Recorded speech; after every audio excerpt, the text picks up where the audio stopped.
Okay, upon popular demand, I'm doing what I can call a video tour of a few of my bookshelves. So as most people who read my blog know, I'm very much interested in the history of science and the history of physics in particular.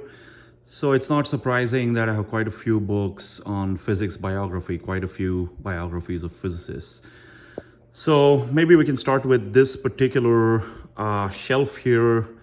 You can see there's a number of biographies here. I'm a big admirer of the theoretical physicist Hans Bethe. So you can see quite a few books about Bethe. In fact, all these books right here, they are about Bethe. Two that really stand out are books by Sam Schweber, who was a postdoc with Bethe, but then also became a good friend and his principal biographer. And this book in particular, Nuclear Forces, it's probably the most comprehensive biography of Bethe written. It only covers his life until the beginning of World War II. Sadly, Schweber died before he was able to finish the second volume that was devoted to the rest of Bethe's life, but it's still very much worth reading. The other book that Schweber has written is also very interesting. It's called In the Shadow of the Bomb. And effectively what it is, it's a sort of joint contrasting biography of Oppenheimer and Bethe. And it's a great book. It's about the moral responsibility of scientists and how that responsibility really played out in the lives of Oppenheimer and Bethe, who shared many things in common, but also were very different in their own ways. That's Sam Schweber here at the back. So I would say both of these books are very much worth reading. Another great book about Bethe is this collection of essays that came out in 2005. It's called Hans Bethe and His Physics.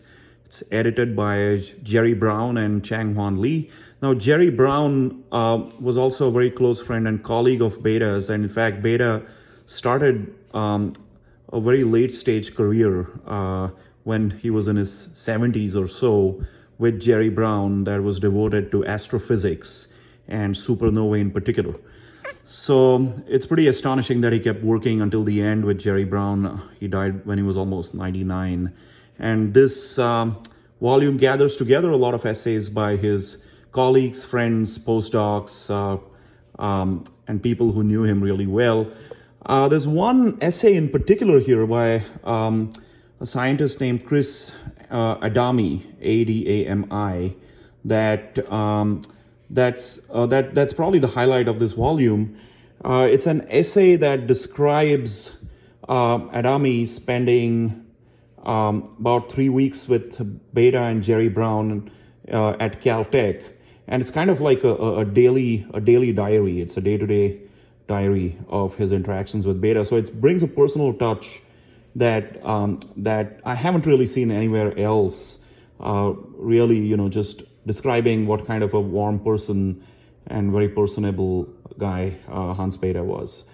So all of these volumes are very much worth reading. And then there's a couple of others here that are also worth a look.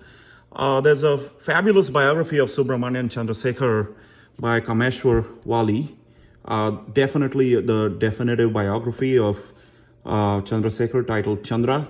Wali actually knew him quite well, so conducted a lot of interviews with Chandrasekhar and charts the entirety of his life and career, starting from his journey in India and then progressing to the US, where he became a professor at the University of Chicago. Very elegantly written, very, very much worth reading. Another very striking volume here is this intimate personal look at Enrico Fermi by his wife, Laura, a very intelligent, very shrewd and observant woman.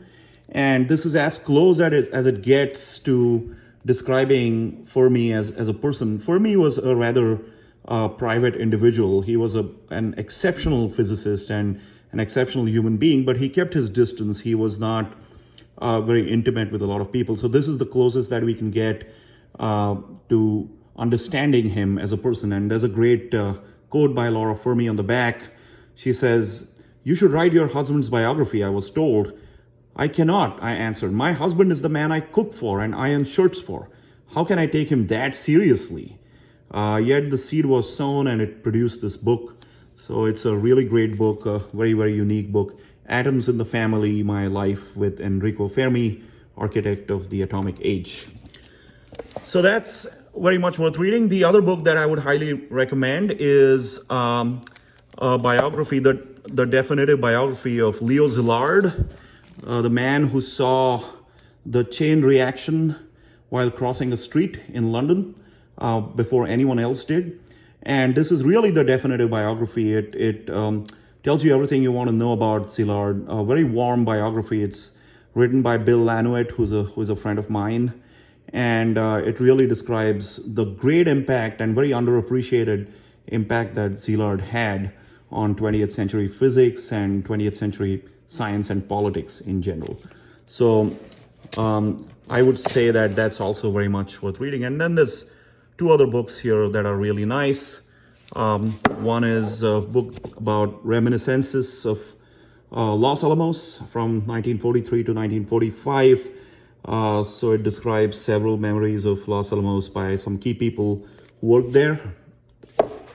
And then there's another biography of Fermi, which by his colleague and student, Emilio Segre. And then finally, there's a definitive account of the development of American nuclear weapons by Chuck Hansen, who read all the declassified material that he could, as well as submitted a lot of freedom of information requests and got some incredible information about the development of of American nuclear weapons. So that's bookshelf number 2, as it turns out, in my bookcase. And next time I'll talk about some of the other bookshelves that you see here. Some great books in there.